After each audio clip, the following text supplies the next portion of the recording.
इभास, हम सब जानते हैं कि इभास जो है हमारे पूरे भारतवर्ष का बल्कि एशिया का एक बहुत बड़ा ऐसा सेंटर है जहां की न्यूरो प्रॉब्लम्स को कैटर किया जाता है।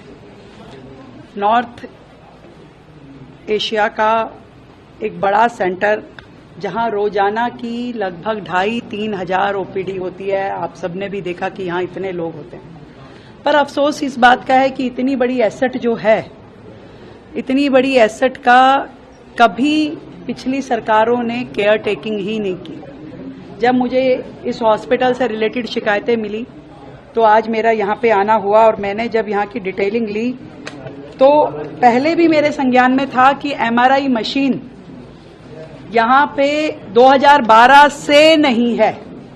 2012 के बाद से इस हॉस्पिटल में एमआरआई की मशीन ना होना, एक भी सीटी स्कैन मशीन ना होना, एक्सरे और अल्ट्रासाउंड की लिमिटेड अपॉर्चुनिटी होना हमारे लिए दुर्भाग्य की बात है।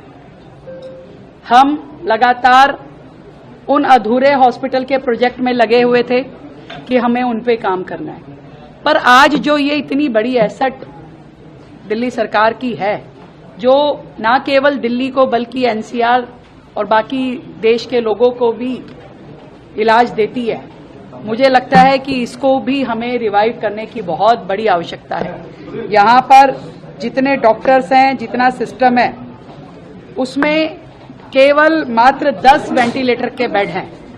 अभी हमने ये तय किया है कि न केवल हम इभास को नया बिल्डिंग स्ट्रक्चर बना करके देंगे, परंतु सबसे पहले with in this financial year यहाँ की मशीनरी की जितनी रिक्वायरमेंट है, MRI, CT scan, ultrasound, x ray, ये सारी की सारी फैसिलिटीज इभास को हम इसी फाइनेंशियल ईयर में देंगे और उसमें आरी में अपने इसके लिए हम बजट क्रिएट कर करके हम यहाँ पे इसको पूरा रिवाइव करेंगे। हजारों पेशेंट मैंने यहाँ देखा कि लाइन में बैठे हुए हैं। पता नहीं कितनी ही लोगों की जरूरतें यहाँ से पूरी होती है, उनकी दवाइयाँ, उनका इलाज, उनको डॉक्टर्स का देखना। और ऐसे हॉस्पिटल्स को अगर हम सपोर्ट नहीं देंगे तो बाकी सब बेकार है।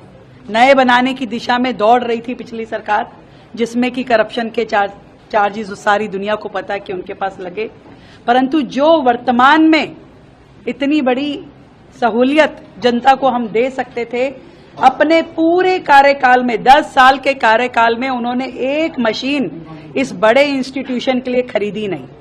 जो बड़ी बड़ी बातें करते हैं, धरती पे कहां खड़े हैं उन्होंने कभी देखा नहीं। मैं इभास की पूरी टीम को, यहां से जुड़े सभी पेशेंट को ये कहना चाहती हूं, जल्द से जल्द यहां की मशीनरी को पूरा किया जाएगा और यहां के लिए नया ओपीडी सेक्शन बनाया जाएगा और उसके बाद पूरी बिल्डिंग को रिवाइव किया जाएगा।